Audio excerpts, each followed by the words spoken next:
India has very big foreign reserves. As of March 22, 2024, India's foreign exchange reserves reached a notable milestone of $642.63 billion. This figure is even larger than some nations' gross domestic product. Yet, most Indians would most likely praise the government for this. But in reality, they probably don't know what a country's foreign reserve is used for, nor what a foreign reserve is composed of and along the lines. To understand what this is for India's economy, let's first focus on the nature and role of a country's foreign reserves. India's foreign exchange reserves are composed of foreign currencies, gold and SDRs. Foreign currencies like the US dollar, the euro, and the Japanese yen make up a significant portion of these reserves.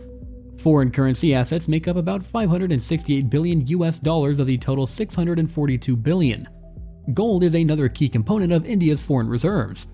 The reason why central banks and the RBI hold gold instead of foreign currencies is because it's a traditional way for central banks to diversify their reserves. It's considered a safe asset, especially in times of economic uncertainty or market volatility. Gold only makes up $51 billion. Special drawing rights, SDRs, are international reserve assets that are another reserve that India holds. They are created by the International Monetary Fund, IMF.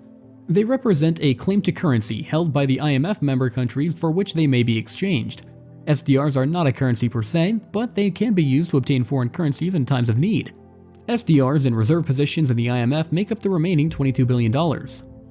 Now that we have an understanding of their landscape, let's discuss how a country accumulates foreign reserves. India accumulates foreign reserves primarily through its central bank, the Reserve Bank of India, RBI, by engaging in foreign exchange operations. The primary source of these reserves is foreign currency assets, usually acquired through the balance of payment surpluses. A balance of payment surplus occurs when a country's total exports and other foreign income exceed its total imports and other foreign expenses. This can happen in several ways. Export earnings. A significant portion comes from export earnings. When Indian companies export goods and services, they earn foreign currency. This money often gets converted to Indian rupees and the foreign currency is held by the RBI. Foreign investments. India attracts foreign investments, both direct FDI and portfolio, FPI, which brings substantial foreign currencies into the country. These investments are made in various sectors including technology, manufacturing, and services. Remittances. India is one of the largest recipients of remittances in the world, with a substantial diaspora sending money back home. This also contributes to the foreign reserves. Foreign loans and aid. Sometimes foreign loans and aid also contribute to the reserves, though these are usually smaller in portion and come with obligations. In all of these, we have seen foreign investments and remittances play a huge role in the Indian economy. There are billions of foreign investments coming into India. For instance, FDI inflows were recorded to be $74.4 billion in 2022, $82 billion in 2021, $84.8 billion in 2022, and $70.9 billion in 2023. Remittances, on the other hand, are also massive. India is the largest recipient of remittances all across the world. This is due to the big diaspora of India. In 2023, it was recorded to be over $125 billion. Despite these big figures, in all truth, India's foreign reserves should have been larger, right? Well, that's because of factors like trade deficits. Despite significant exporting earnings, India imports more than it exports. The country relies heavily on imports for crucial commodities like crude oil and electronic goods. These imports are expensive and often paid for in foreign currencies, reducing the overall foreign reserve holdings. Another issue is the impact of inflation and the depreciation of the Indian rupee against major currencies. When the rupee depreciates, it reduces the value of India's foreign reserves when measured in USD or other foreign currencies. India, like many other countries, has faced inflationary pressures, and currency fluctuations are a regular phenomenon in global economies. Then India also has external debt obligations.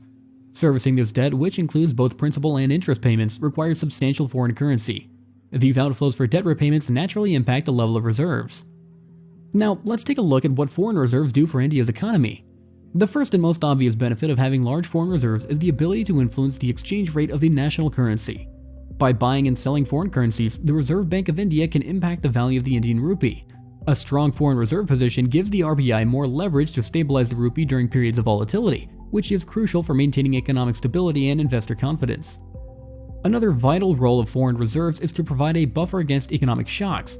In times of economic crisis, such as sudden capital outflows or a sharp decline in export revenues, these reserves can be used to meet the country's international payment obligations without the need for drastic measures like devaluing the currency. This helps in maintaining international confidence in the Indian economy. Foreign reserves also play a significant role in foreign trade. They ensure that India has enough foreign currency to pay for its imports. particularly essential commodities like crude oil, which is vital for the country's energy needs.